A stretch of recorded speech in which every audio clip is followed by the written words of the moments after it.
Hey, everybody, welcome to another Bourbon and Blockchain happy hour. Tonight, we've got a pretty good show for you guys. We're going to be talking about a small amount of topics, but we have a lot to cover. But before we get into that, today is May 19th, 2022. There's a lot going on in the market. Obviously, things have been a little choppy, but that's all right. We're still here. We're still talking about crypto, and we're learning every day.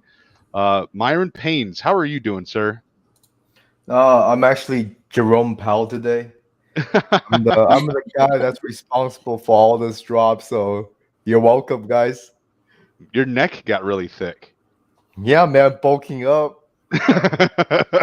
Trying to protect your neck, huh?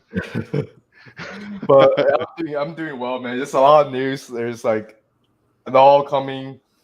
We had like, this huge market drop, so we've been through this for a while. Like for me, I know we got a decent amount of news today, and I read that some of this is just like I'm numb to it. So at this point, I mean, I guess the only thing you can trigger me is if my USDC or DAI gets rugged, then I'm not gonna I can't take it anymore, man. Yeah, it's at this point, like you were saying before, we're starting to get kind of numb to it. It's just like, oh, another project died. All right, sounds good. Just keep on moving. Nothing to see here. How about you, Christine? How are you doing? How's your week? So my week has been crazy busy, and actually feeling pretty much in like the quell of the storm today. And for some reason, I don't know, I had to fall back on Mr. Teddy today and go with a quote that stuck with me for years and years and years. Far better is it to dare mighty things, to win glorious triumphs, even though checkered by failure, than to rank with those poor fools who neither enjoyed much nor suffered much, because they live in the great twilight that knows not victory or defeat. And Wow. that's exactly how I'm feeling today.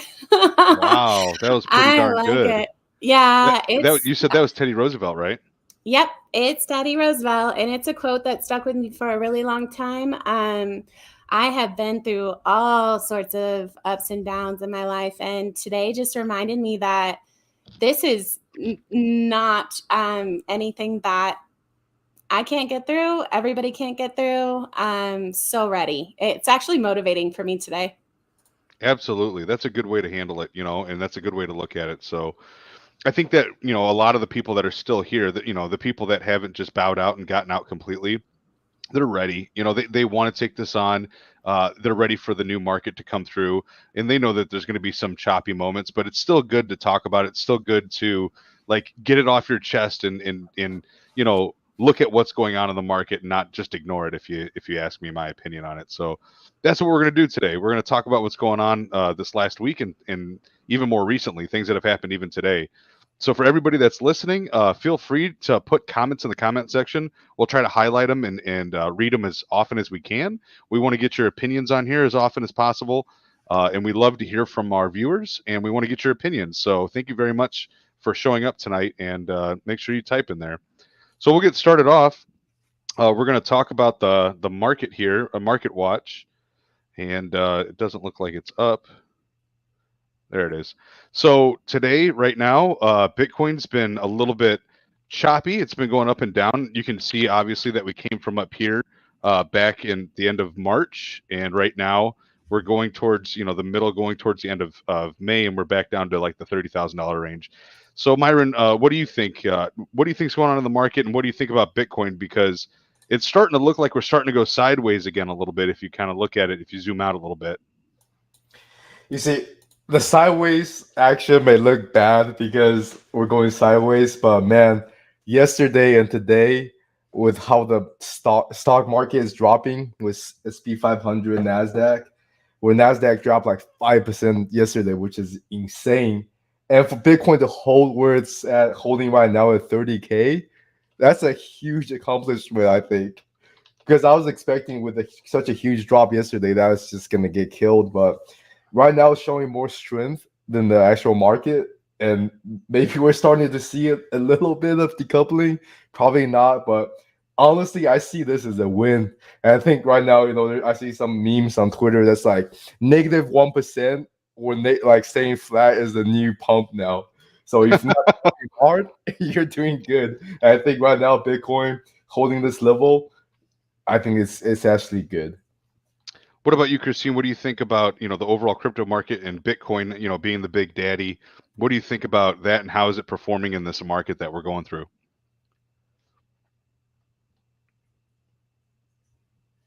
Muted, Oh, you're on mute. I think. I was going to say, is it just me, or does this chart look kind of like a sleeping bear? Yeah.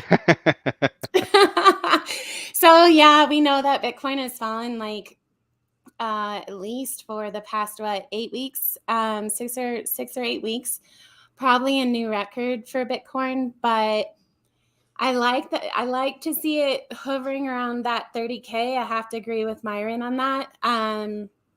And I almost wonder if we look back, like if we totally zoomed back out and looked at a historical perspective, I wonder what it would look like overall and kind of how it goes against the 2018 bear market. Mm-hmm. Yeah, I mean, there's a lot of similarities based on the research that I've done, and one of the comments that was just posted in here, they were saying that they're ready for another leg down, and I think that even in 2018, they were talking about how there was a lot of the stuff was priced in, and it looks like there were a lot of events that were kind of priced into these more recent drops, and hopefully it stays like that for a little while. But I think there's a lot of similarities, especially like if you see this pump here and you see these these resistance areas that we have. I think there's a lot of similarities. I do want to mention that right now, at this point, I feel like there's just going by how the market feels like SPY and QQQ, because I watch those now actually more than I watch crypto, because crypto follows along with that market, the Yep. stock market in general. So watching that is how, considering how much we have dropped, I feel like there should be some short-term relief. It's just Yep. the sell-off is being absolutely insane. And it's like every single pop is like sell off a couple more percent the next day. And I think right now at this stage where, I think the lows that we have for this year for SP SPY was like 385. And right now we're at 389 or so. So we need to hold this level. Honestly, if we drop more than we break that support, then you really can, liquidation can start happening, can start dropping fast. But right now I'm actually short-term wise more bullish on the market. Not because I'm a moon boy or anything, just because you're kind of waiting for a relief rally to come, for some shorts to cover the positions, take the profits. And then the thing right now, the bulls being getting killed so for such a long time, they're looking for any positive sign to just get the market up again. Then again, I feel like we're gonna drop. And can Bitcoin go to the low 20s or go below 20? That's possible. I mean, if SPY really drops another 10, 20%, whatever it is, right? I feel like we're far from the macro low because there's so much bad news in this world. But if it's the market goes to that level, Bitcoin is probably not going to hold this level. So, Right. But in short term bullish, long term, I'm still bearish on this. Yeah. But very, very long term, I'm bullish on crypto. Yeah, I agree with you 100%. Long term, I'm still buying crypto. I'm going to continue to keep buying crypto, and I am long term bullish. But in the midterm, let's say short term, the short term, we're going to see a little bit of relief. We might even get back up to like that 35K range, but then I think we're going to come right back down. Tom Collins in the chat said Bitcoin's going to be going to 15K. I don't think that that's far from the truth. I think that we might actually get down by 20K. And then we're going to see a lot of buy pressure in that 20K range, especially when retailers and institutions starting to see Bitcoin, get down to that level. I think it's going to be really hard to get below that. But if we break resistance in that area, we could definitely get even lower. And the 85% retrace is $10,300. So if we do an 85% retrace from all-time highs, which is what a typical full bear market would see in crypto, that would be a $10,000 Bitcoin. Do I think we're going to get there? Personally, no. I don't think we'll go that low, but it's very possible. You don't want to say anything's impossible, right? So hold on to your hats. Yeah, I was going to say I have to agree with Tom Collins there. I Yeah. actually think we're going to go to the teens. And I can't say technically why. I just think, just kind of looking at everything overall, I think we might drop down to the teens. And I think a lot of people are watching. I skim through tons of articles, and there are so many people chirping about Bitcoin right now. Big players, lots of people, lots of countries, that I think they're waiting for the teens. Yeah, we briefly hit on it, and we'll move on to the next topic here. But 44 different countries from around the world, mostly in like South Africa, South America, and some Eastern El European Salvador. countries, El Salvador. Hmm. Yeah, they all went to El Salvador for a huge like meeting to talk about Bitcoin and crypto, but specifically Bitcoin as a reserve asset for those countries. And that's huge bullish news. There's bullish news on Bitcoin and crypto every single day. It's just right now in our current state, it's being overshadowed by this bear market. I think when we come out of this, we're going to see a relief rally that's insane. Like we have never seen Bitcoin or crypto move like it's going to move when we come out of this bear market. In my opinion, there's going to be so many people that know about crypto. There's going to be so many investors, and then we're going to have a whole new wave of new investors. I think that's going to be crazy. So, something to look forward to for sure. I'm just kind of curious, what's your guys' plan right now? Because for me personally, most of my money is sitting in stables and cash, and I have a little bit of money that's just a small percentage I'm using kind of to trade and just kind of play around with the market. But overall, I'm just kind of it's really hard to tell one way or another right now, and so I'm just kind of sitting on the sidelines. So I was just kind of wondering what you guys are doing right now. I'm doing exactly what I practice. I'm practicing what I preach. I'm dollar cost averaging into crypto. Specifically, right now, the only things that I'm buying is Ethereum and Bitcoin. That's it. When we hit a low, like a low where everybody is like, okay, we think this is the bottom, we start to come back up, then I might dollar cost average into some of the chain tokens. Some of your quote unquote blue chips. I don't even know if we can say blue chips in crypto anymore because for a long time there, Luna would have been considered a potential blue chip, right? So, to be honest with you, I'm going to wait until we hit that bottom to get into some of those. But right now, I'm just DCAing into Bitcoin and Ethereum, and that's it. Small amounts, not large purchases. So I'm doing something similar, Jaco. I like the concept of the dollar cost averaging in. I'm a fan of it. I might be going a little bit different way though. I haven't bitten off Bitcoin yet, not quite like you. I'm actually waiting for it to drop a little bit more before I consider it. But yeah, Ethereum, and I've got I got my eye on a few others. I still like Polkadot. I still like Link. Waiting for Link to actually drop a little bit lower. It's been a nice, slow, steady one. So I'm kind of doing the same thing, but I guess I have my eye on a few other ones too, like AVAX, more along that line. Perfect. Yeah, I'm just like I said, I'm going to wait on all those other ones. And I heard some rumors about AVAX potentially getting some blowback from Luna, but we'll talk about that a little bit. All right, so we're going to talk about Terra because Terra is one of the biggest things going on in crypto right now. And we'd be remiss if we wouldn't give you guys some of the updated information that's going on and then our take on it as well. So I'll let Myron talk a little bit more. He'll do the intro for some of these topics here, and we can discuss it more thoroughly. So this one right here is Terra Backup Pantera Capital says it cashed out 80% of its investment before the UST crash. That seems a little suspicious. What do you think about that, Myron? Yeah, so I'll give you guys. There's I think 3 articles that we have, Uh-huh. and we know Luna is last week's. It had that huge drop last week, and I was reading something crazy where if you had $1 million before the drop, after the drop you had like $1. So this is insane, man. It essentially went to zero, and so these 3 articles are kind of update on as people find out more about Luna. One's of course this, and this fund turned $1.7 million, according to them, into $170 million, which is 100x on Luna. And there's another article that talks about the legal team for Terra Luna is quitting. They all resigned.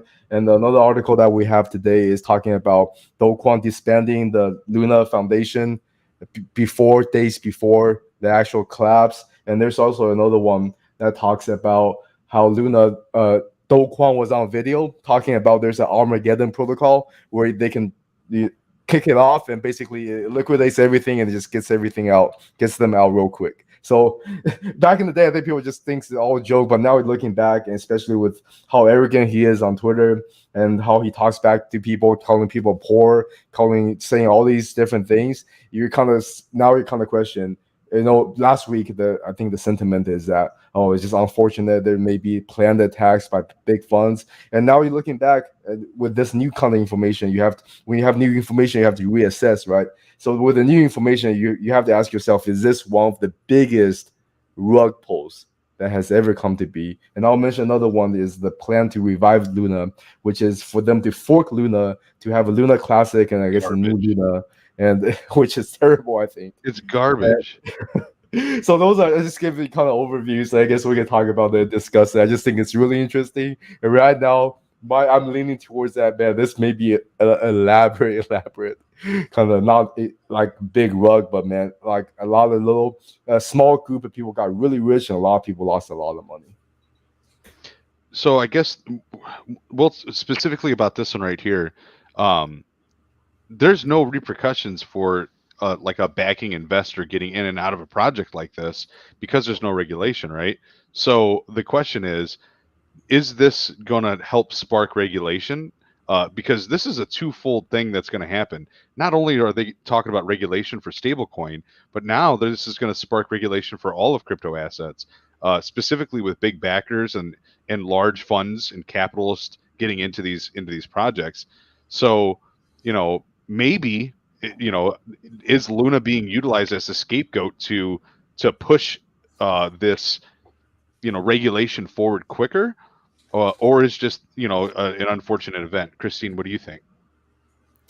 I don't know if regulation was the intent for this kind of black swan event that happened. Actually, forecasting the future of Luna is really difficult to predict.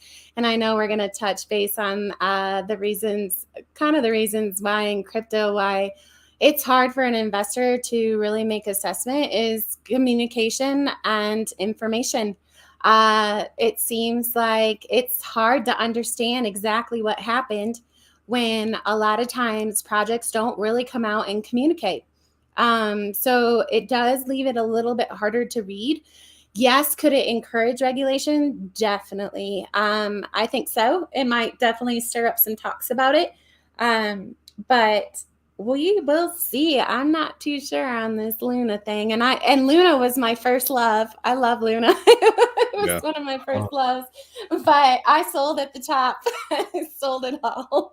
So I feel for a lot of people that are in. I think it's going to make people really think. But from my understanding, though, I might be wrong, but a large part of the inflated Luna supply in circulation was not burnt, correct? Am I wrong on that? Yeah, they have not burnt enough. They've been trying to burn, but like even if you log in to TerraStation, like if you have, for example, don't ask me how I know this. Let's say you have, for example, 30 staked Luna. It's actually like it's providing like 300 or 3,500% in returns. APY because it's just printing Luna so much because it's trying to catch up to that peg. So yeah, it's I mean, I think that the project in itself, there's no way that Luna as it stands is going to catch up. That's why they're trying to do this whole forking thing. And I just think it's a very futile attempt. And I think one of the interesting things to discuss is that even Janet Yellen responded within 24 hours of the whole entire UST crash and all of that. She was out saying that we need regulation for these stable coins within 24 hours. So if we don't think that, governments and people are paying attention that are at the top, then we're wrong. And, I've said this 1,000 times, all of these projects, when they make really poor decisions or when they like rug pull or when they, steal people's money, that's a poor reflection on the entire community. And this is a huge black eye for crypto, One of the big voice that's in part of all this, that's happening with Luna is the Binance CEO, founder, CZ. And CZ, I think there's an article of him saying that he lost $1.7 billion. I think 1.6 billion, and that was just worth $2,200. And he was joking around that. I gotta find that. Yeah, right now he's joking around. He's like, I'm poor again. He's still a billionaire, but man, that's a huge loss, man. And he basically, I think he also was commenting a little bit about the Terra revival plan. He was saying, dude, this is so stupid because forking a thing doesn't give it value. He said this is really dumb. And he's speaking out against it on Twitter and everything. He said he's still committed to help it, build back, get back to where it needs to be, stabilized. But man, there's a lot of famous people, I think, in the space that has lost a lot. And then you have people like Christine who dumped it on the top. Yeah, that's the way to do. And then, so one of our comments, Howe said that 88 was his first love, and then he sold his entire bag for Strong. And you know what? Like, it's man, you know what? Like, I'm sure it paid off, but there's a lot of people that got into Strong, and more recently, it just hasn't really been paying off. But we'll get into that a little bit more. Tom Collins is saying Janet Smellin, somewhat of a troll, not a big deal. And then we got a moment of silence for our Strong bag holders. So yeah, in this article here in the background, this is where he was saying that he had $1.6 billion worth, and now it's worth $2,200.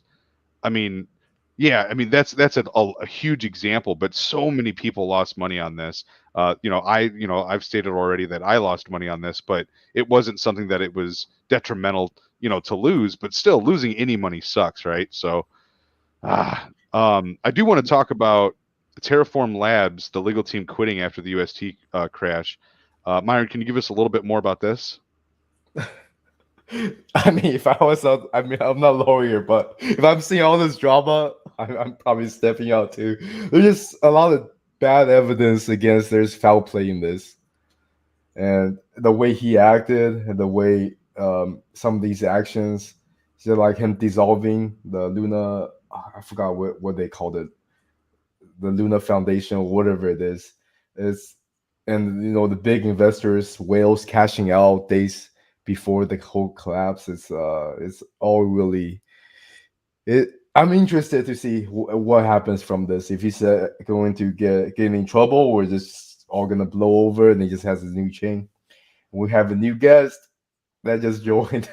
David. Oh no, David the Foot, he's here, and he's right on time. And thank you very much for showing up, sir. I appreciate it.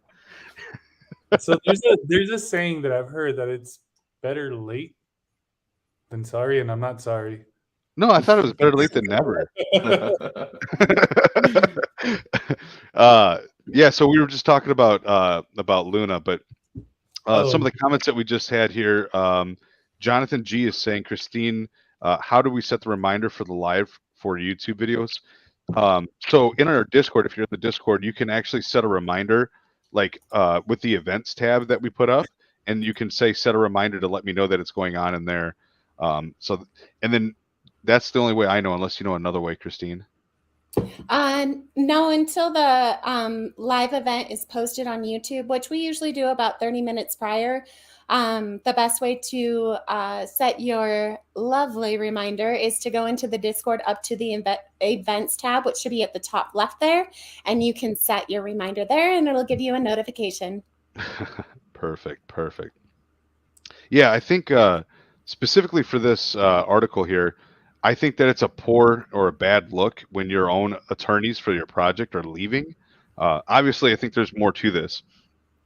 And I think some of you might know, we talked about it briefly in our last show, but Do-Kwon, who's here in this picture here, he's been getting a lot of death threats. People have shown up at his house. People broke into his house.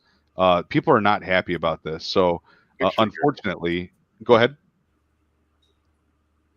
Unfortunately, he's dealing with some real life implication of this, and to have his own legal team starting to leave the project, that's not a good look. So unfortunately, I think there's a lot more to come out of this. There was a lot of speculation that BlackRock and some other companies were involved in this, and then Gemini came out and said they had nothing to do with it because there was a large loan that was taken out, or I'm sorry, a large amount of Bitcoin that was purchased prior to this happening. and Gemini said that they had nothing to do with this and that they're not aware of their platform being utilized to be involved in this. So we'll see where this takes us. What do you think, Christine? Oh, I'm ready. I You got your want to popcorn? see. Yeah, I want to see what falls out of this. I think that there might be a lot of egos in play as well. Sure, there could be foul play, but there's something to be said when people really push forward on something. It could have came out of pure innocence, drive, wanting to change something, want to do something completely different, put your foot on the moon, essentially.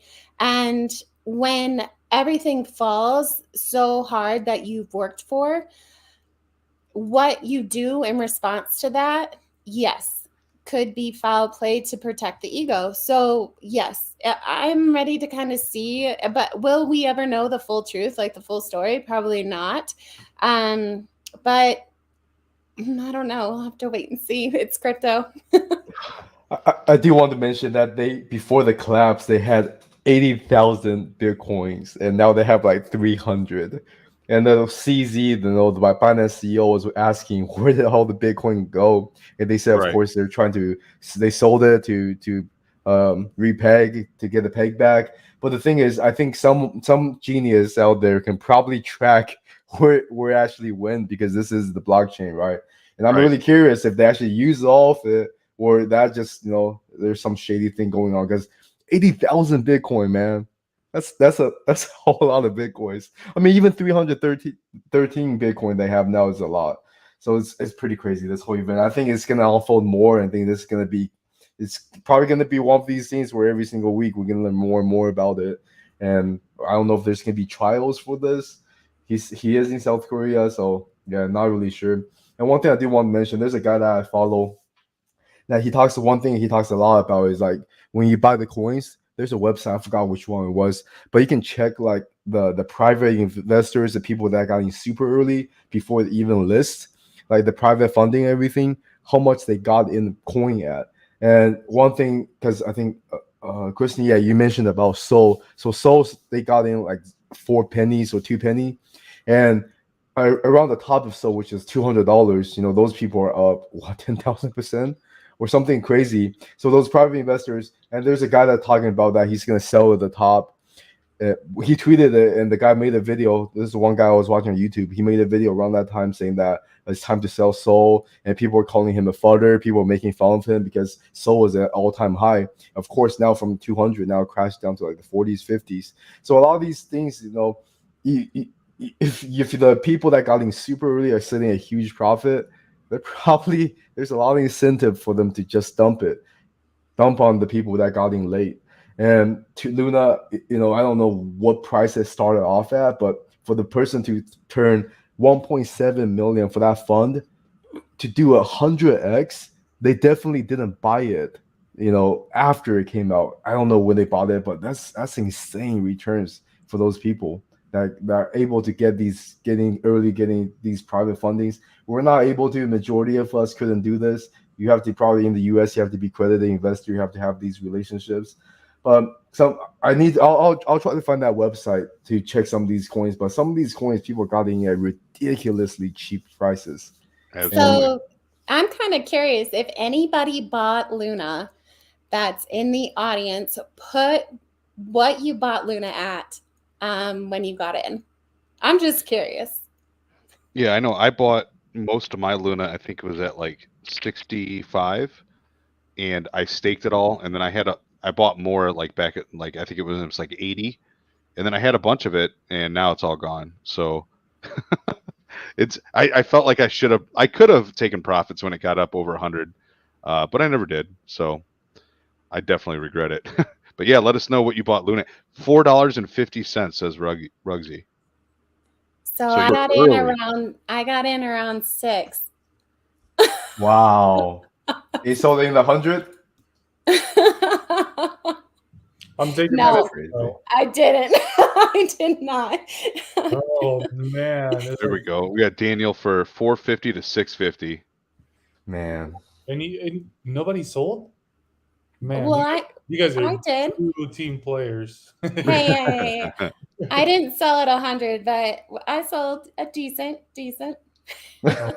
No, 99.9. no David the Foot sell, but I fared. Oh man. Well, you guys already know my point of view, so I don't even want Yeah. to go on it. No. Well, so there's a lot more information that keeps coming out on this, and this is another part of why we brought this up, Luna, tonight. So there's new information, and we can't verify this yet, but this is fairly new information. It came out within the last like hour or two. But there's information that's coming out that said Do Kwon dissolved Terraform Labs before the collapse of Terra. And they're saying that there's information or documents that are coming out that show that on May 4th, Terraform Labs Korea headquarters dissolved, and on May 6th is when the Seoul branch dissolved. And if you look at this chart, you can see that the price of the USD was right here, and then right after May 6th, you started getting real choppy and going down. Was it planned? We don't know, but it's pretty suspicious to see that they were planning on closing stuff prior to all of this happening. And then, like, for example, Myron was talking about how Do Kwon was talking about a like nuclear button to like launch the project and just like nuke the whole thing prior to this happening. And it was fairly like within a week or two of it all happening. So that's pretty crazy that all that's coming out now. It's insane situation. A lot of money. This is billions and billions of dollars that just completely got wiped out. And the thing is, a lot of rich people lost money, so I think they want to answer. So I think this is gonna keep going on for a while. Yeah.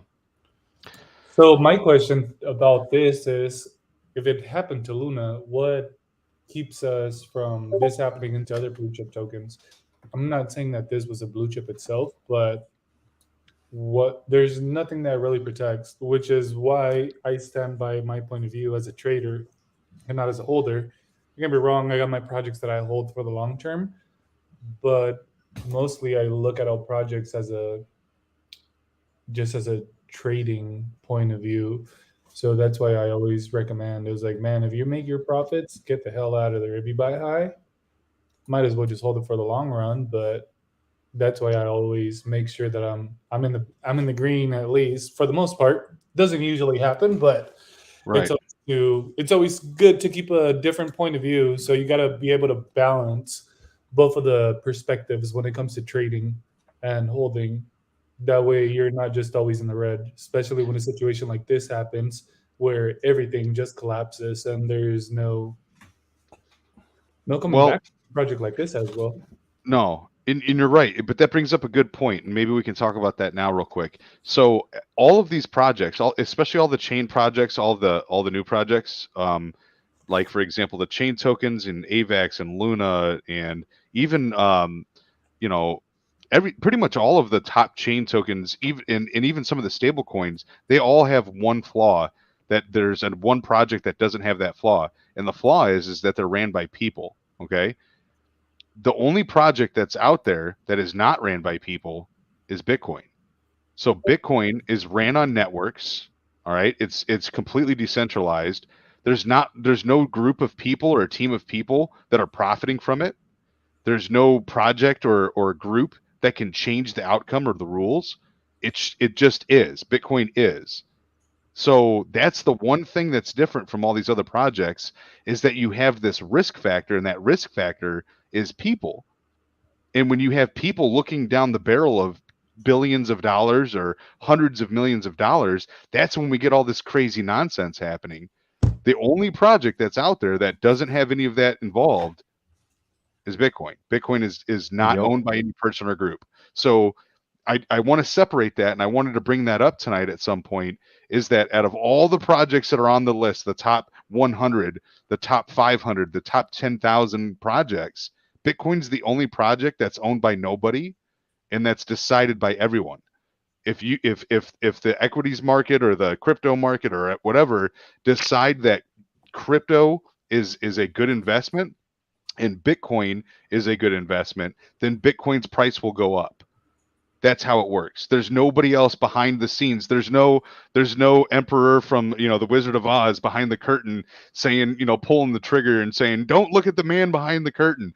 There is no man behind the curtain. There's just Bitcoin. So that's the difference. Even the video that I watched, the guy was, he's bearish. So he was talking about Luna and everything, but the thing is, then his next video is like, and guys, this is why I love Bitcoin so much, right? So even the people who are flooding these other altcoins and things like that, like to his perspective, he thinks all altcoins are just like money grabs, but he loves Bitcoin. So that's the argument. And I think even Ethereum, which is the second largest market cap right now, technically, I guess Vitalik can just be like, yo, guys, I'm out. Peace. I'm going to crash this project. And he has the power to do that. Will he do it? Probably not, but he probably does have the power to do it. Just print trillions and trillions of Ethereum. Well, maybe there's a protocol to guard against that. But, the thing is, just like you're saying, Draco, all these protocols have people behind it. And I think right now Bitcoin is the only one that doesn't. Yep. There's going to be two main projects, and that's it. And then everything else is noise. There's going to be a project for smart contracts and transfers and people to do hundreds of thousands, if not millions of transactions a second. And that's going to be Ethereum or whoever can beat Ethereum. And then there's going to be the store of value. There's going to be the institutional investors that aren't involved in crypto, that just want to get involved in the space. Everything else is just going to be a grab for money. And that's just the way that it's always going to be. And it is that way with every industry. Think about it. How many box stores are the number one box store for shopping, right? Everybody knows Walmart. Why is Walmart the dominant? Because they're the biggest and the best. There's always a biggest and best of every single industry. And it's going to be the exact same thing for crypto. There's going to be the two top tiers, and then there's going to be everybody else. And right now, the two top tiers are Bitcoin and Ethereum, and that's subject to change. Somebody else can beat out Ethereum, right? But until they do, those are the two big dogs. And I think that's just the way that it's going to be. And that's the way markets work. They pick the best. There's a winner and a loser, and that's what's going on in the market. So that's why we're going to see a bunch of these projects crash as well.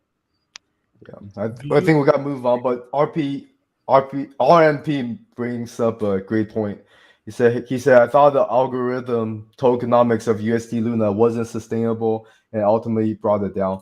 And I think now looking back, hindsight, it wasn't sustainable. Even what Anchor is offering, people were brought up questions about it, that 20% wasn't sustainable. And they say, well, we're doing 20% to really draw more people in to use our protocol. And I think they didn't actually achieve that. I think it was just a lot of people just using it to, it wasn't more, they didn't really achieve that intended purpose to get more people in. It did bring more people in, but not, I guess, on the mass scale of adoption that they wanted. And another thing that they talk about is I think what we're talking about now about Luna specifically is there foul play? And right now I think it's too early to say. There's definitely evidence that points towards that there could be foul play, and there's evidence that can say, oh, this is just it was a well-intentioned project that just happened to fail. But him dissolving the lab, the whales cashing out, and I saw a picture where the big fund that made 170 million off of it. All these big funds has nodes, and before the collapse, like all those big nodes are dead. Like none of them were running the nodes. So there's definitely something fishy on the situation. And another question I guess can be asked is that Do Kwon has been known to have another project before Luna that was a stable coin that has completely failed. And he actually made a post on Twitter about that coin, like calling how it was just like a scam. And that's his own coin. That's a coin he created. And so the thing is, did he create Luna really out of good intention? Or was it a cash grab that got a lot of attention? Then he just rolled with it and built it into something that's way crazier that he never had the intention to make it, a true great project that's going to last a long time, and got all this money.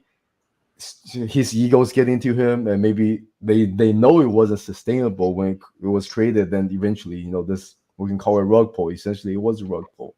But all that's too early. All that's speculation. But I think it's all we'll coming probably out. we will get to probably clear answers as weeks go on. But definitely that tokenomics, it wasn't sustainable. I think after Luna collapsed, another algorithmic stable coin got attacked too. I think that one, it was a smaller one. I don't remember the name, but that one collapsed as well. And they even tried to hit Tether, right? So it's rough, but I think we'll keep update if we see new information on this. It's definitely an interesting topic. All right. We're gonna The talk big about topic. we're gonna talk about the big topic. Is everybody ready? David, are you ready? Christine, are you David's ready? screaming right now unmuted. He's psyching himself up for this. I can hear him in the background. He's just like, let's go. All right, everybody. We're gonna talk about StrongBlock. Oh, Jesus Christ. Okay, so Wait. there it is. Okay, he's getting a drink ready. All right, so I want to be very clear. I am not here to like fudge Strong. Like that's not my intent here. I'm here to just discuss what it is we're seeing and kind of what we're going through. Okay, my thing is I just want to discuss what it is I see from my point of view, and I want to get your point of views. I think that's healthy to have an open discussion. And for everybody that's listening in the audience, if you have an opinion or a contrary point of view, put it out there and we'll take a look at it. And we'd like to discuss it openly if we can get to it. But I think there's going to be a lot of opinions here. So we'll start off by saying that today there was an announcement. They implemented some steps for sustainability. When you click on this here, it brings up the announcement information. It pretty much goes into saying that they have a quest to increase sustainability. During that, they're getting rid of pay all and claim all for Ethereum nodes. The first thing that I will bring up, because we can go down this list, personally, I don't understand why they got rid of pay all and claim all. I don't know how that would, affect the sustainability portion of this. But that's just me. I don't understand the impact there. Does anybody else have an opinion on that? How does the claim all and pay all function? I actually have a idea on why. So let's say you were to make a node right now and you were to wait a month. So you've already gone through almost halfway of claiming. So you're probably about at 10 tokens that you have received. Mm-hmm. So at that point is you can't pay all again because you're going to be paying for 2 months for a node that is going to die out in a month. So the reasoning behind that, from my point of view, is that you can't pay all anymore because your Ethereum node isn't going to last forever now. You're only going to be able to claim 20.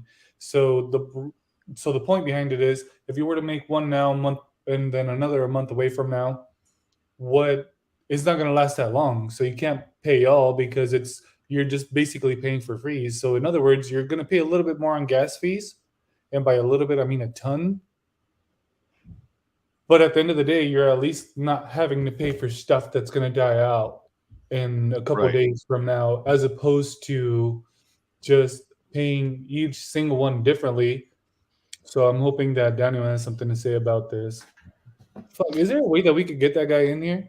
Yeah, I would love Well, to. we got Christine here. Well, yeah. So Christine, I have a question for you specifically. And like I said, this is just an observation. I've been involved in the project since April of last year. I've listened to every AMA. I've been to every Discord AMA. I've watched all the live. I was part of some of the live AMAs. During that time, there were times where we've heard that Ethereum nodes are going to have lifetime rewards, and that they're not gonna go to zero. But now they are.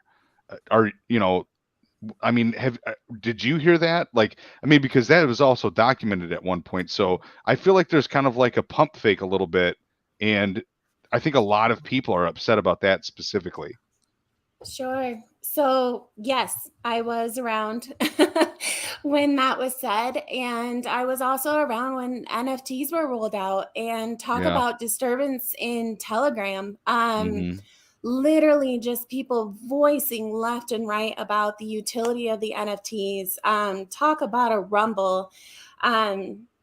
Discord now, or TG has kind of fallen by the wayside, but Discord now, I mean, people rumble in there, but the Strong Discord, when they talked about how NFTs, because when they first said that the Ethereum nodes, would last forever, could build forever, and then that got kind of retracted, and then NFTs came to the forefront.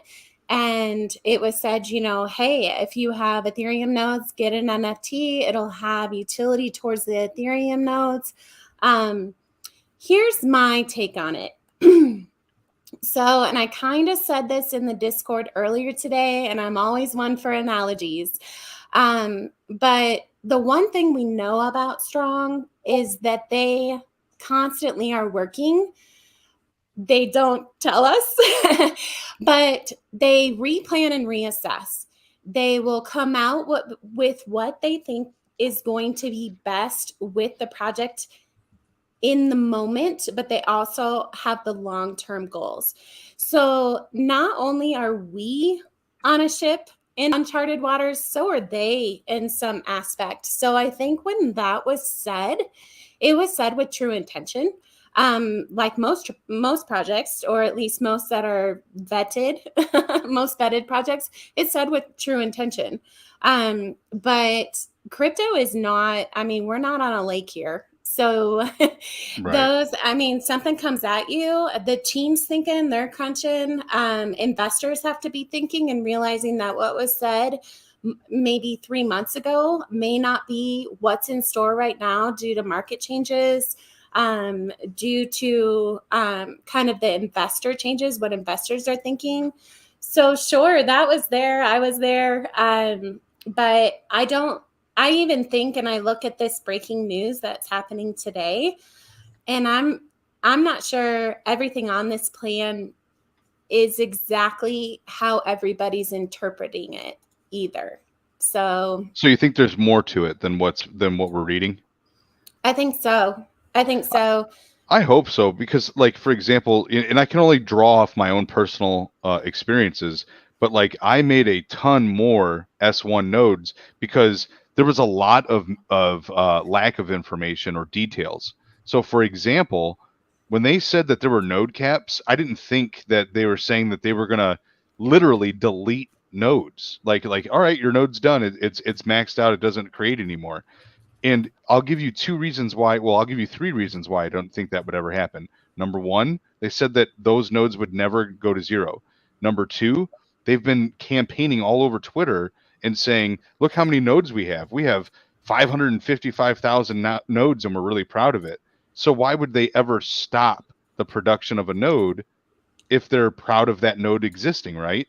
And then the third thing was, they were saying that, the S1 nodes were going to be capped. And the way that I interpreted that, and I think a lot of people interpreted that, is the cap was like nobody could make S1 nodes anymore going forward.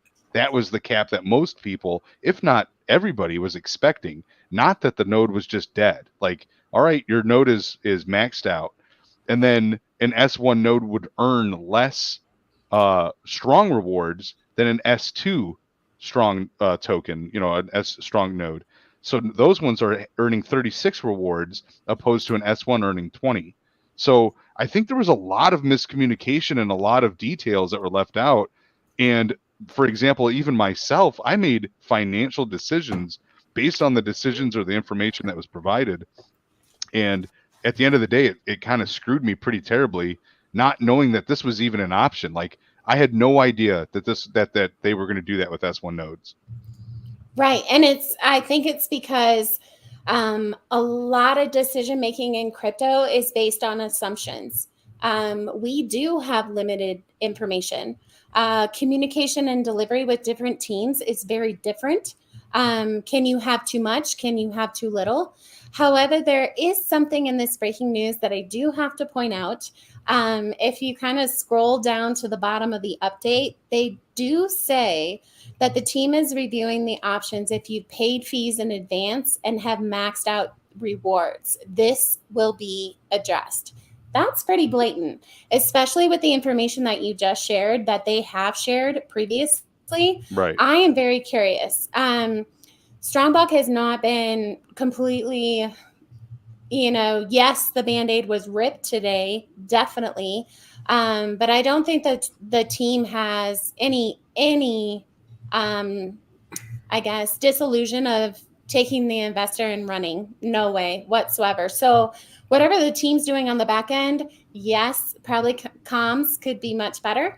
But I think their hints on Twitter may give the investor some thought process, less assumption, more soft stepping towards their kind of what they're planning on doing.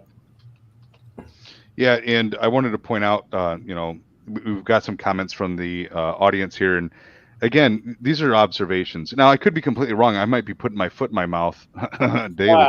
Wow. They might make some changes, and I could be completely wrong. But based on what we're seeing, it looks like there's a lot of miscommunication, and I think that, for example, the way that this is currently set up, it kind of dumps on the OGs, the people that have been there from the beginning, from over a year ago till now, and the people that have provided a ton of liquidity for this project, and it also dumps on people that have been around for a while trying to build their project. But unfortunately, that those are optics. That's just something that you observe based on the decisions that were made. And the other thing that I will say is that it's a little bit discouraging, because if we have too many things that change before, from beginning of implementation to rolling out the project, if there's too many things that change, you start to lose credit. And I think that we're starting to see that. If you go into, listen to people talk about the project that are unhinged, they're ticked off because nobody said that this is going to happen. I think a better way of this to happen would have been to say, hey, for example, back in September, David Moss said that you'd get a fairly good warning, approximately a 30-day warning before we made big changes. Well, those warnings should be very detailed. Like, hey, what we see on that update for May 19th on the screen, this is what's going to happen, and you have this much time to decide what you're going to do with your nodes. At least you'd give people a buffer to make decisions. But just to pull the Band-Aid off like that, it's just a tough pill to swallow. I get it. It's not my business. I'm not running it. I'm just, doing like a passenger seat review of it. What do you think, David? To be honest, I agree with David Moss's choice by his decision. To be honest, I think that this is gonna work out. Everybody is just very sour about it at the moment because, like you said, nobody was warned, and he told everybody, he's like, we'll give you guys a fair warning. But at the same time, if he would have done that with the way that the market is actually going at the moment, the project would have died out. So by him not doing so, actually created a different point of view. And I'm actually excited about this because I know there's some OGs, there's some holders from day one, but man, those are the people that dump on this project the most. And there needs to be some kind of stability behind it in order for those newcomers to be able to take advantage of the situation as well. So I've been looking at other transactions going on for the last couple hours, just kind of keeping tabs on it. And the people that are selling are the people that are just holding just, I don't know, 5, 10 nodes. They're not holding much, but at the same time, it's like there's a lot of small sells, but there's big buys. So I think this is actually attracting a lot of new people behind it to actually get deeper into this project. So I think that creating this is actually going to bring in new buyers because it's at a good time to buy. Because when was the last time you've seen Strong at $20? It's been a very long time, even though it's Strong now. But at the same point, at the same time, it's still the same project, and we're still relying on strong blockchain to come out. And there's a lot of new things coming out on it. And personally, myself, I actually created 10 nodes earlier today, and I actually made another 10 as we were on this chat, because I am honestly, this is one of the only projects I believe in for long terms. Like I've told you guys before, it's like I'm a trader, but when it comes to Strong, I am a firm believer And the reason I'm not just saying it because my name is David M as well. It's because I actually believe in this project and I believe in the cause. And the moment that we get rid of Ethereum to pay fees is going to be the best opportunity for a lot of people to come in. So we're gonna get rid of all those fees. We're gonna get rid of everything. So not having to pay all is actually gonna pay off. Yeah, I just want to reiterate that, like I said, I'm not, like saying that I don't want to invest in the project anymore. My point is that I think there's a communication error, and that communication has been a problem for a long time, and they need to fix this problem, or they're going to continue to lose investor sentiment, and they're going to continue to lose respect from investors. You can't just keep throwing curveballs at your investors and expecting them to just like put their chin out and say, okay, I'll take it this time, and I'll give me another one, sir, and I'll take another one. You have to be transparent to a certain extent, and you can't just keep surprising people. Now, I agree with you, David. The decision ultimately is good. It's going to bring in more buy pressure, and it's going to reduce the sell pressure. But there's ways of conducting business. There's different ways of doing it. I guess part of what I'm describing is that there could have been a better way of rolling this out. And maybe there couldn't have been, but I guess just the Band-Aid pull was pretty extreme. What do you think, Myron? So I want to follow up on one of your points before where you said this kind of hurts the long term, the people that's been investing in compounding. Like I've been compounding, and I haven't. So I got into Strong, I think in June, and so when I got in, it was around $150. I only got one node and went up to like 400 something. I took out my initial, but then I started looking into more Strong. Then I was like, well, Strong actually sounds legit. So I bought it on the way down from 1,000. I bought a few 800. I bought a whole bunch at 400, and I just been compounding ever since. I never took any, like I never actually sold any Strong. And we had Draco, Dusky, who he's been compounding all this time too. Right. I don't think he took any profit. And the thing is, this move does hurt those people who are just like you saying, that's providing the liquidity, that's not taking profits. But the thing is also, I guess we can say that you can't really punish the people taking profit because they already took the profit, they're already gone, right? And I think we're talking about some of the people that's been in the project a long time that has returned the investment like many folds. And now for them, it's like, does this suck? Yeah, it sucks. It's just they lost the printer, but they made a bunch of money. But for those people that stay faithful, I guess, that just kept compounding, I mean, those are the people that's getting hurt, I guess. But it seems maybe there's no other way to do it.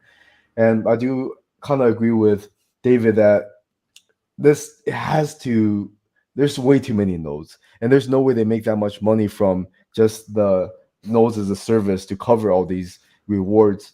But right now, I think you said, so if you buy just the one Strong node right now, so you pay 10, you get 20 back. And if we assume that the price of Stronger stays the same, that's still 100% return. That's still a 2x in 100 days, right? No, not 100 days, 200 days, around 200 days, which is still a pretty good return if the value can hold. But the thing is, I don't really see that. Like this shows to me, this is me fudding my own bag, and that Strong is one of the my heavier projects I'm in. But I still see that they killed off a lot of the selling pressure by killing a lot of nodes.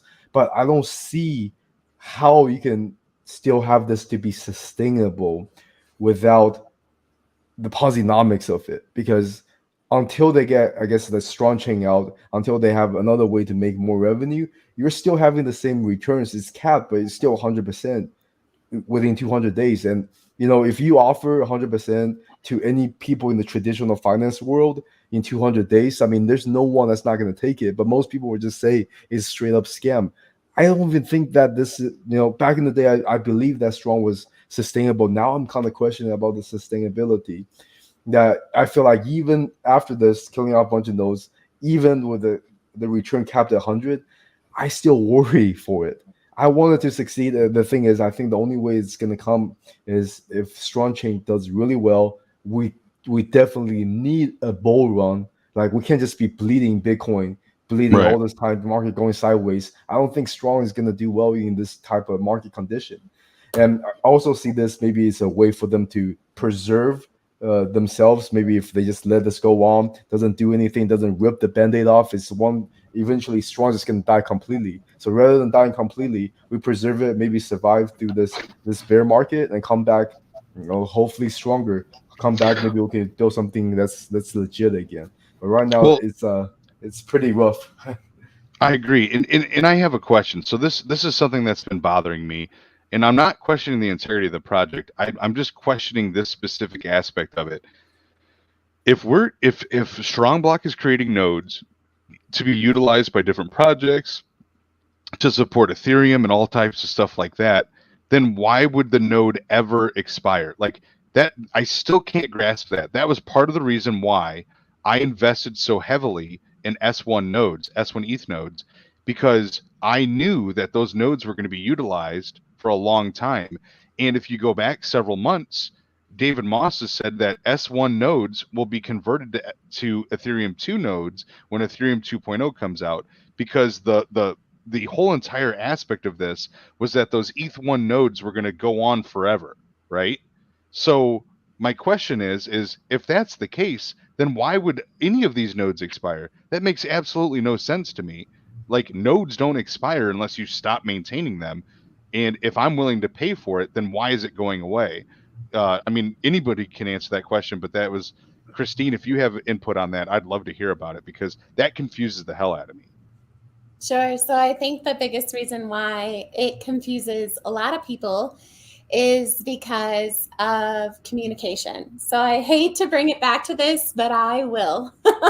I know a lot of people in the chat are saying that they don't think communication is key, but I actually do think it is. Oh, 100%.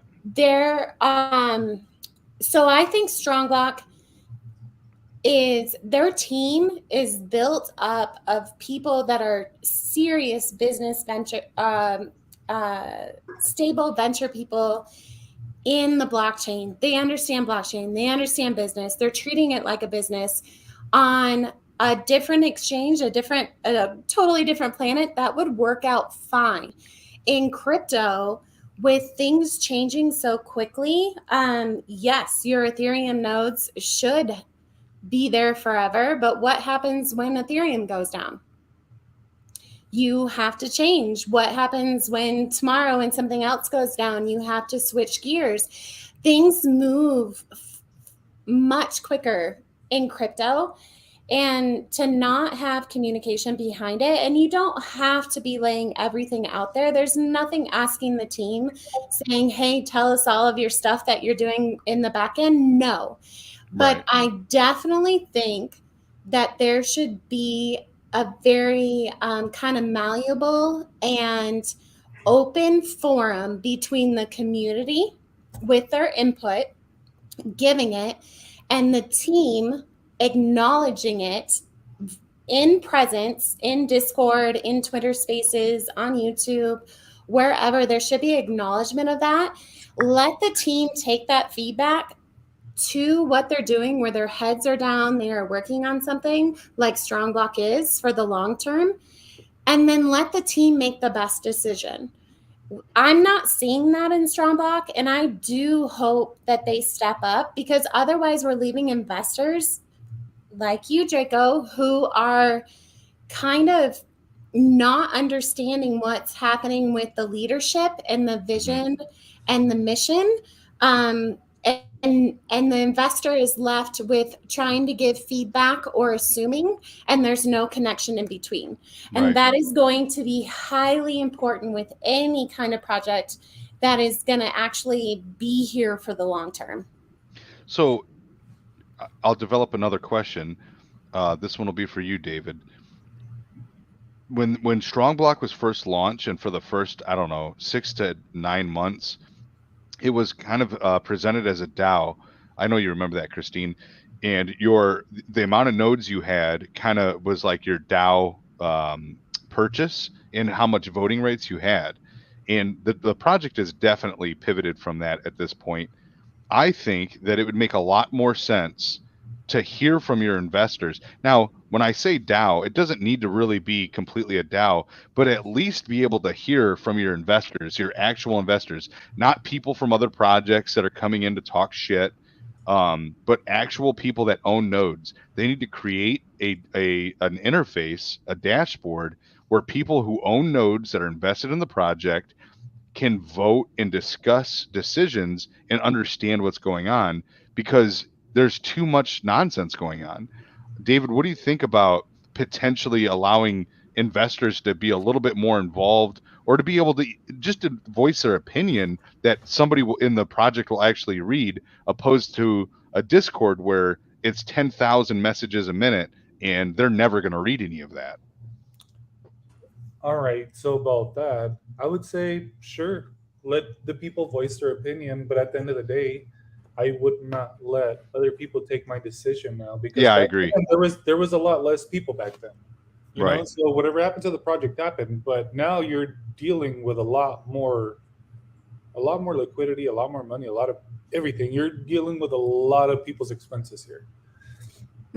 And I honestly don't see any issue with the way that the team is handling this. If anything, we've always known that this project just takes rash decisions, and that they're gonna do, and everything that they do, they're doing it for the best of the project. They don't want this project to fail, and we all know that.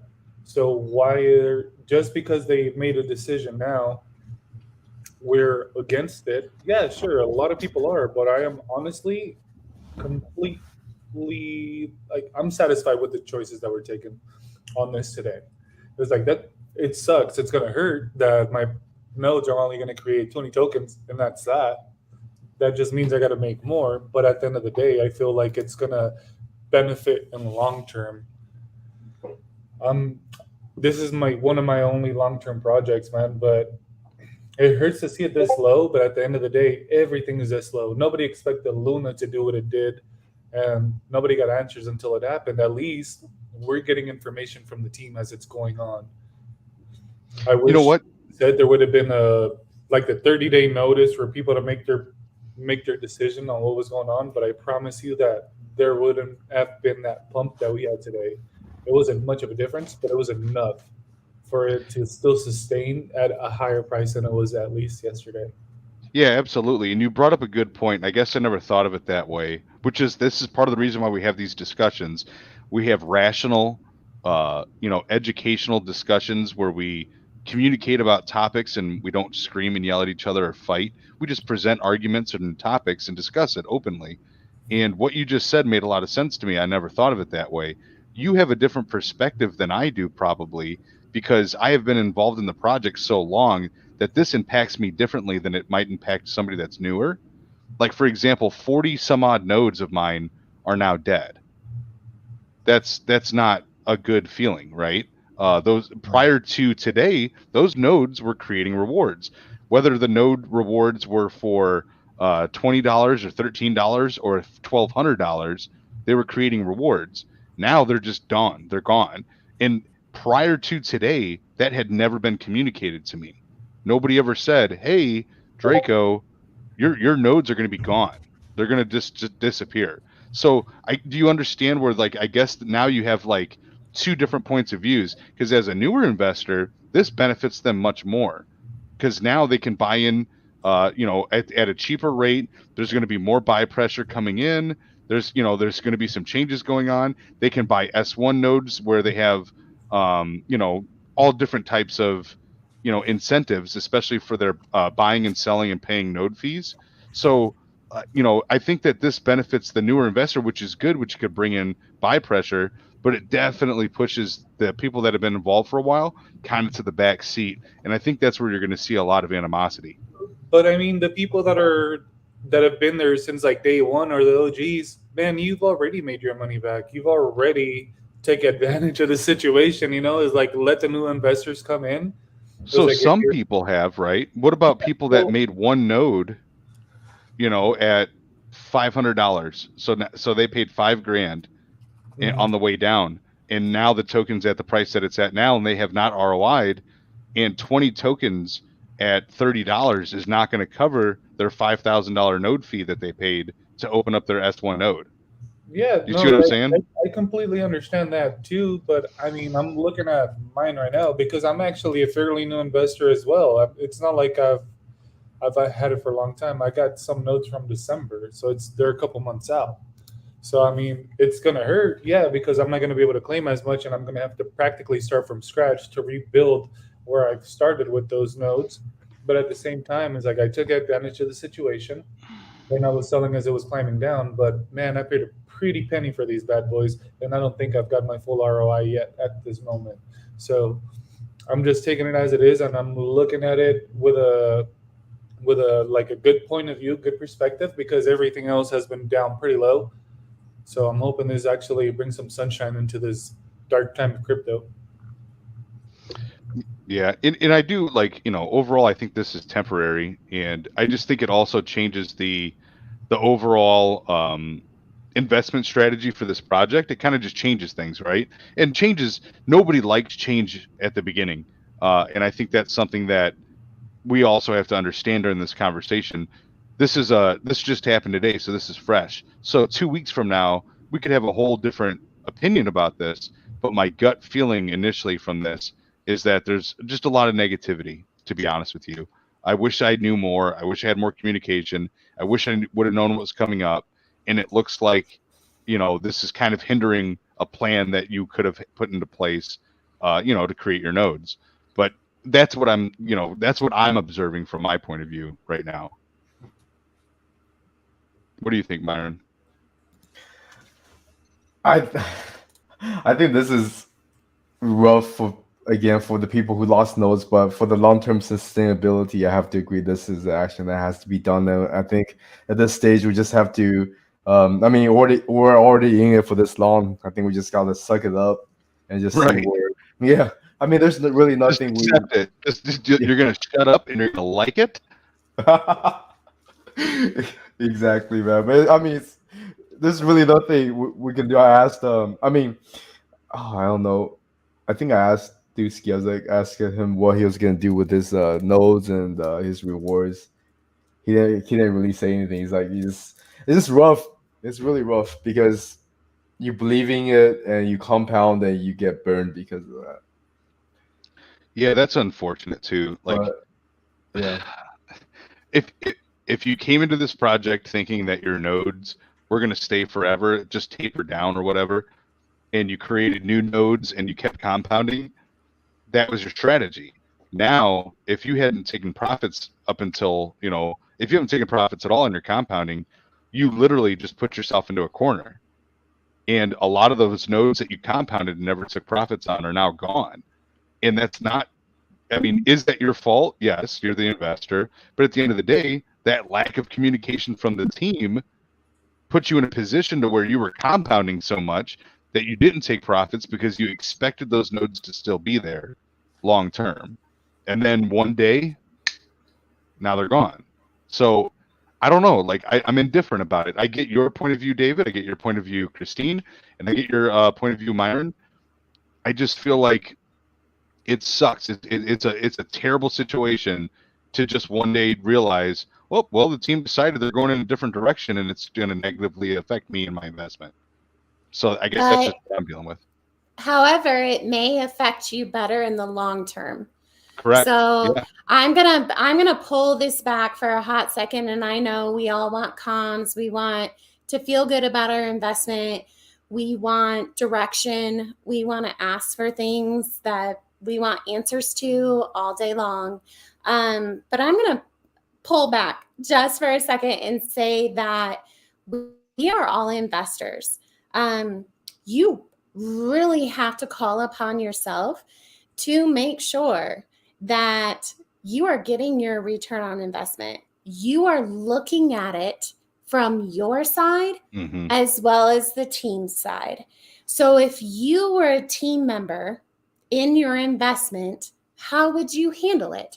Rise yourself to the occasion. If you know that nodes are out of control and you know that that is an issue with your investment, then bring it forward constructively. So I am kind of I like to see both sides.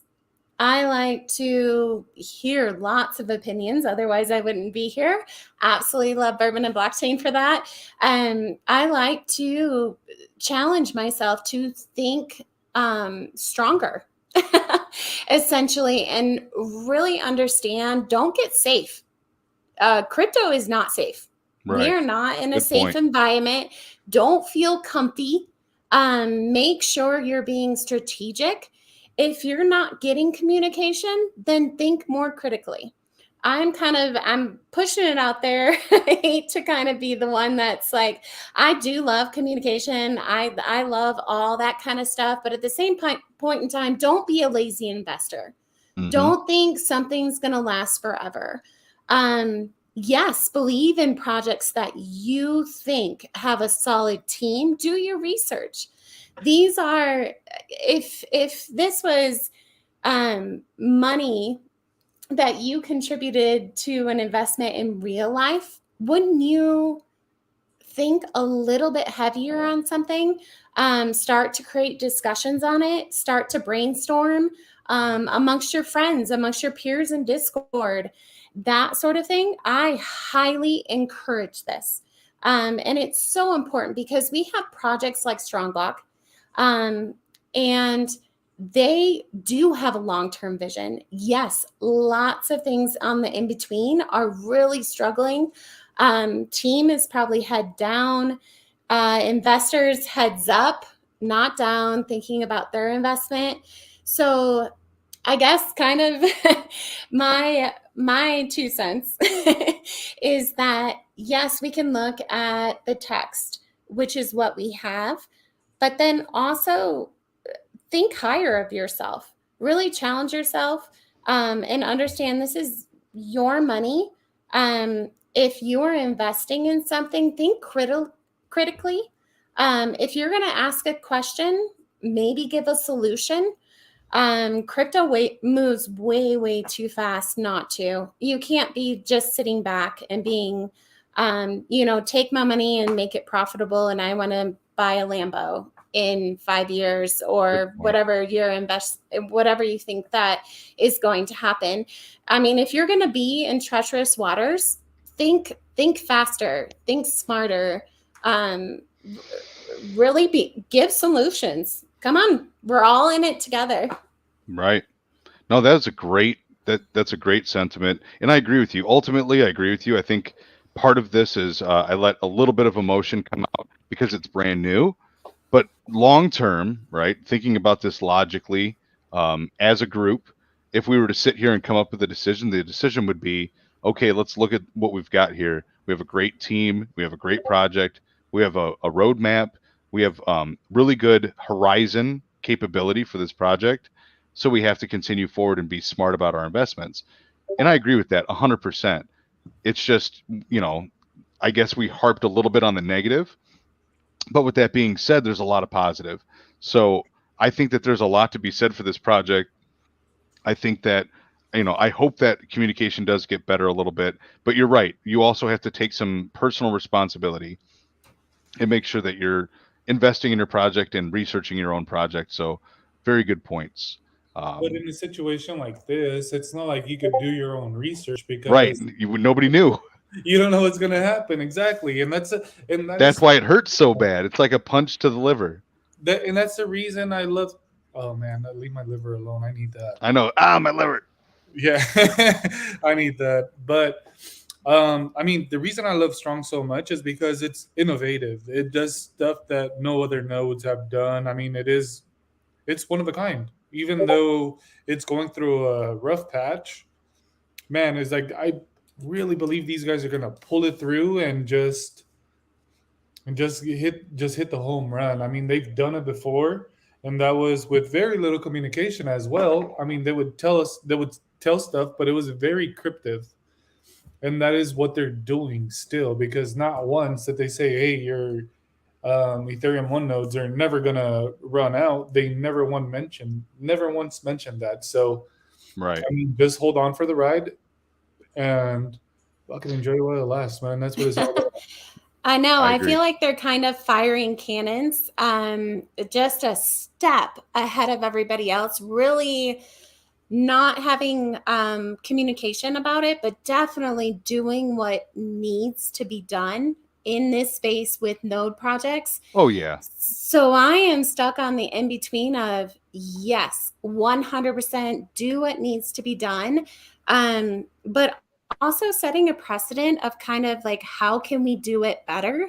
And I Right. suppose I'm driven off of that. I absolutely love to know how somebody or something or any kind of project can do it better, be more effective, be more relatable, encourage other people in a whole aspect of different things. And I don't know, they fired away, and I think a lot of people are going to notice and probably step up. Yeah. You know what? And we'll move on to this last topic and try to make it a little bit more positive. But I will say this: look at the housing market. If you're renting and you get kicked out, you get an eviction notice, and typically it's 30 days. So that gives you a good amount of time to figure out what you're doing with your life, not like 10 seconds. Just putting it out there. Look at the housing market. Hey, Just saying. you can't Just compare saying. that. I'm just saying. Just saying. They give you some time to figure out what you're going to do with yourself before they kick you out. So. Stop being a drama queen. All right. Yeah. You know what? I'll get over it. You know what? By our next episode, I'll be cool, calm, and collected. I'm allowed to get upset about something once in a while when it affects you financially. Last thing we're going to talk about real quick, and you know, a lot of people are asking about Bitcoin and where to buy. I'm going to tell everybody right now. Pay attention to the people that you know. Listen to the TA people, the technical analysis people that you trust, but ultimately it's your decision, and there is no right answer to this. And what this is talking about is, where do you buy? Are you going to buy your Bitcoin at $30,000? Are you going to wait for it to drop down to $10,000? Like, where is your entry point, and what is a good entry point? Ultimately, after doing tons of research on this, I want you guys to know there is no right answer. Nobody knows what's going to happen. So it's all on you to decide when you're going to invest. And that's why dollar cost averaging is a very powerful tool. I just want everybody to understand that if you're waiting for a $10,000 Bitcoin, you have to understand that it may never come. If you're waiting to buy Bitcoin at 25,000, that might never come. We have no idea. It hit 25.5 very briefly, and almost nobody caught it. So just be very careful about your investment strategy if you plan on dollar cost averaging into to Bitcoin or any crypto. If you're waiting for specific target numbers, it might not ever hit. You have to understand that. And one of the things that you can do is think of it this way. Let's say that you bought Bitcoin, a whole Bitcoin, at $30,000. Are you willing to wait for Bitcoin to drop down to $20,000 to get a $10,000 increase? Or are you willing to buy it at $30,000 and potentially get a $10,000 discount when it goes up to $40,000, right? So in order to avoid that, you buy smaller amounts over a longer period of time. Now, if you see a trend where Bitcoin's going up and it starts breaking resistance, and it's like going through resistance so that it has something to fall back on, now you can continue to buy a little bit more aggressively. But until you start to see those type of things, just be very careful about what you're waiting for, because I think there's going to be a lot of people that are waiting in this market that are trying to hit Bitcoin at like 10K. And, unfortunately, hopefully Bitcoin never gets to 10K. If it does, that's great. But if that's all you're waiting for, it could be, kind of like a false pariah type thing. So just be very careful about what you're looking for and what you're looking at. What do you think about that, Myron? You know what's funny? Those people who are looking to buy a 10K, when 10K hits, like not buying this, it's going to zero, man. Right, exactly. It's the mentality. There's a bunch of people that, when Bitcoin was 60,000, like, oh man, I wish I bought. I wish Bitcoin drops to 30s, and now it's the 30s, and they're not buying, man. I'm telling you, they're not buying. It's hard to buy the dip, really. It is. Really it's super hard. It's psychologically the opposite of what you want to do. That's why you need like a strategy, right? Either you say, when it hits this price point, like I'm going in no matter what, even if I think it's gonna drop or whatever it is, or you just have a DCA strategy that you take. Just basically, I think you gotta take the emotion out of it, because even with trading everything, a huge part of trading is psychological, because you can get the strategies, you can do that, but people have, they'll have, oh, if my signal hits, I'll do this, and my stop loss is here. But sometimes before the signal hits, oh, they say, oh, I can get in here for a little bit cheaper, make a little bit more profit, and it never hits the signal. Of course, the trade doesn't work. Or if they get in a trade, they say, I'm going to stop out as my stop loss, and they see it dropping, and they say, oh, I'm going to stop out here because it's going to go past my stop loss. And it never hits the stop loss and takes off. So a lot of that stuff is discipline, is trading. And I think that, since I've been learning trading a little bit, honestly, a lot of things that hurts me is my emotions, still letting emotion get in the way. And, of course, Keith says that a lot, just knowing emotions, no emotions. And so I think that's the same thing. It's hard buying the dip. I was talking to my mom actually today about how to manage some of her 401k and things like that. If the market drops, and one of the fund that she was in, dropped 75% since December. Ooh. But the thing is, when I told her to sell it around January, when SPY was 440. So the day after I told her that, like the week after I told her to sell it for 440, partially, it went to 460. So I was like, I looked like a clown. then it went down to 410. Then it went to 460, and now it's at 380. So it's, a lot of that stuff you're never gonna catch. She's like, I don't know where the bottom is. I don't know where the top is. Yeah, I know. No one does. So but if you catch the middle, right, you don't have to catch the top. You don't have to catch the bottom. But if you have a plan, carry out with that plan. And just like we talked about in the beginning of this show, that Bitcoin is probably one of the safer ones. Like, if there's anything in crypto that's safe, crypto is super risky. But if there's anything, if you're ranking by cryptos, Bitcoin is probably one that you can hold and be sure in a couple of years that it's going to be higher than here, whatever it is now. And if Bitcoin is not higher than where it is now, none of the other cryptos are probably going to do well. Right. So you weren't going to make more money somewhere else if it was going to do that. Yeah. So right now, you can have alts that pump like super crazy, but the problem is you don't know if it's going to be around in 5 years. Yeah. More risk too. Yeah, I mean, and you're right. Like, you might not buy the super bottom or the super top and buy a whole Bitcoin, but if you're dollar cost averaging the whole time, you are buying Bitcoin at 20K. You are buying crypto at 25. You know what I mean? So it's just something to consider. If you're going to get in, buy small bits here and there, dollar cost average in if you can. But just be careful. Be careful with your investments. And you got to remember, like, Bitcoin at 30K is really good. Like, this is a really good opportunity. Will we have more opportunities in the future? I think so. I think we're going to have a prolonged period of low markets. We're going to have a bear market that's going to go for several months. I'm thinking potentially another year. This could go on for a whole nother year. So during that time, will there be more or better buying opportunities? There probably will be, but you're not going to regret getting Bitcoin at $30,000. I think that long term, that's going to be a good thing. I'll say one more thing that now I'm done with this. I'll pass it on to Christine and David. But there's a guy, Benjamin Cohen. He talks a lot about these like macro things, or even your on-chain data and things like that about Bitcoins. Mostly it's about Bitcoin, but he also tracked like the whale wallets, and just to see when the whales are buying in and selling out. And there's one video I saw that he kind of looked back at around like the 2018 area where we had that huge drop in Bitcoin, like when the whales bought in. Like, even the whales, when they bought in, like pretty big, from where they bought in, it dropped another like 20% or 10%. So even like these big whales that you think they would know what's more about the market and everything, they're not catching the bottom. I think if you really catch the bottom, that's pure luck. It's really pure luck. And there's another guy that I used to watch about trading. He says, like, if we say like 2% or less than 5% of the time, you're actually gonna catch the very bottom or sell the very top. He said, if you assume that statistic, which I think is very real, probably less than that, you'll catch the very bottom. Then he says 95% of the time, your position is going to be at a loss because you're not catching the bottom, right? So during those times, that's where you have a plan. That's why you said, you have a stop loss and things like that. But I think it might be a great buying opportunity. Can it drop more? Yeah. But whatever it is, you need to have a plan, and that plan needs to be consistent. It needs to be logical. It needs to make sense why you're doing such a thing. You can't just be like, oh, I'm buying here. Then if Bitcoin drops a couple dollars, I'll buy another one.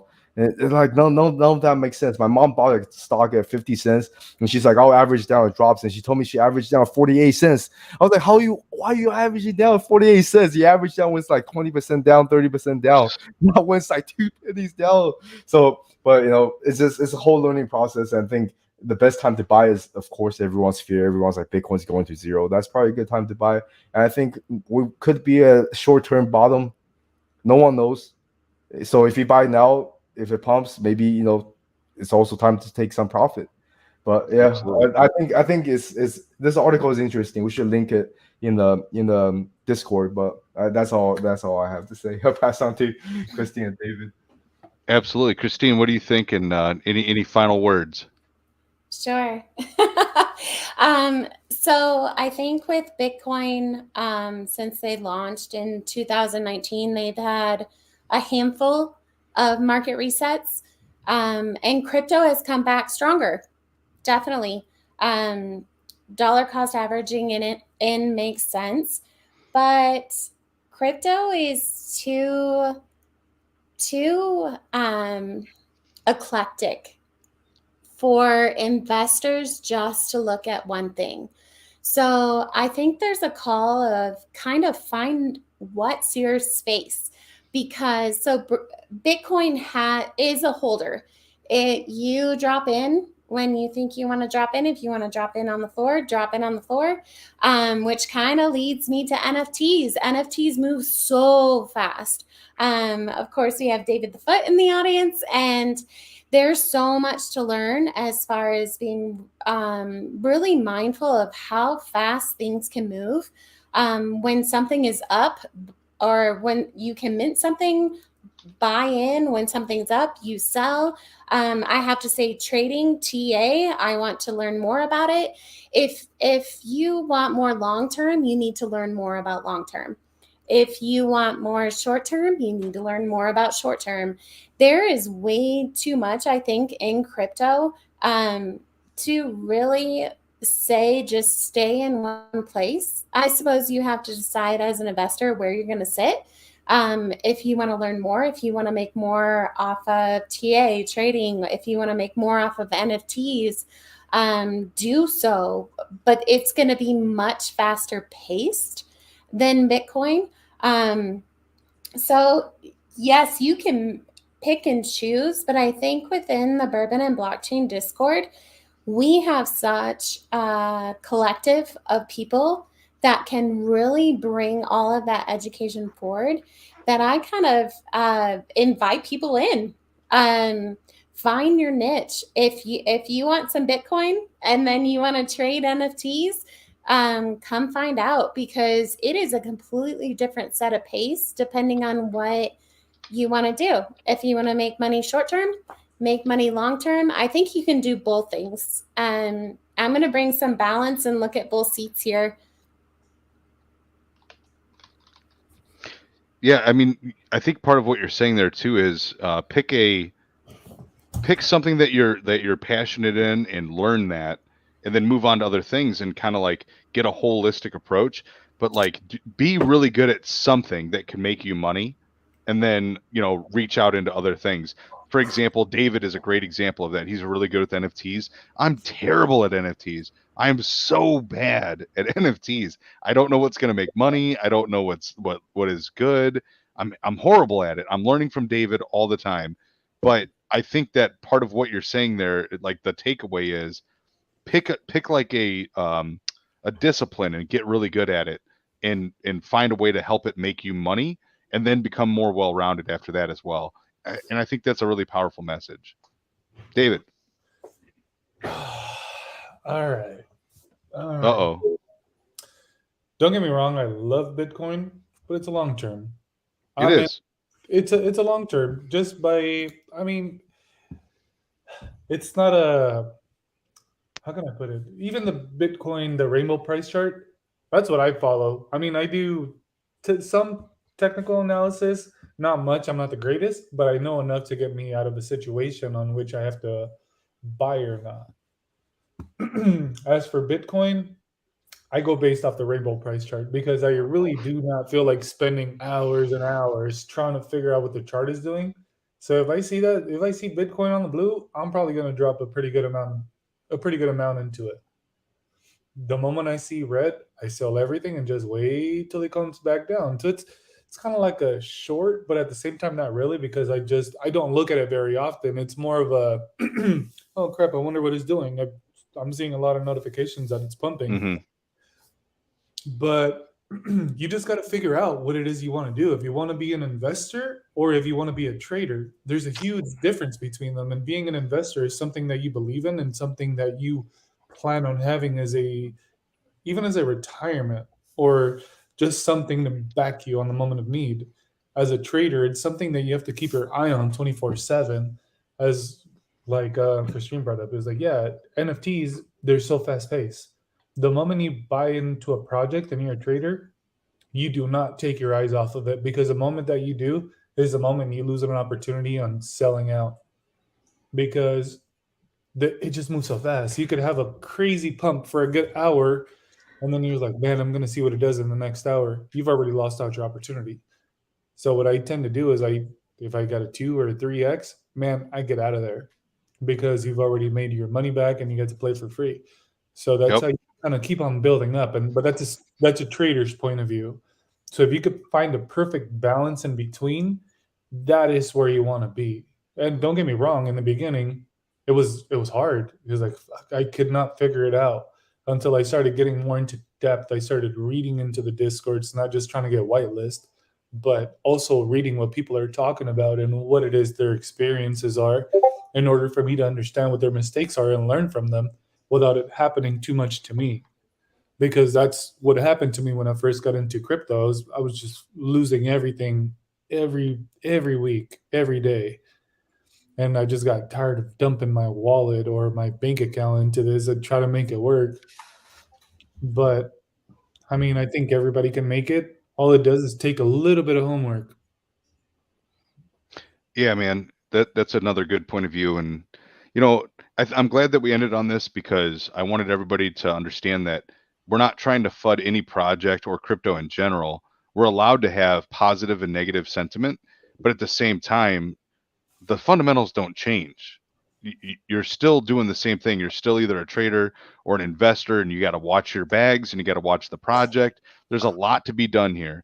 So, you know, even though you might have a bad day in crypto, just like we had with Luna and you know, and other projects going down, at the end of the day, we're all here for the same thing, and we learn from each other, and we're allowed to have these conversations. You can have a bad day. You can say something negative about a project without saying that it's the worst project in the world and keeping that sentiment. You're allowed to have emotions.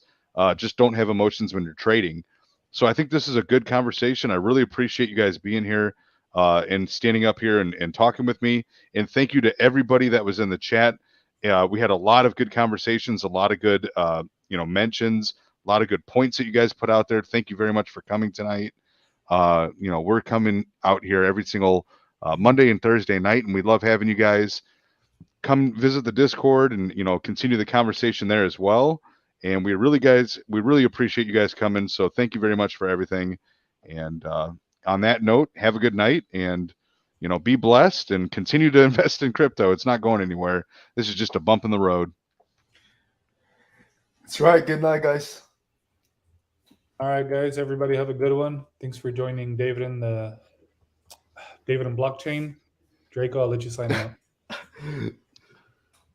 Absolutely. Christine, are you on mute? Yeah, I think she went to sleep already. David's fisting. All right. I'll see everybody in Discord. All right. Have a good night, guys. Good night. See ya.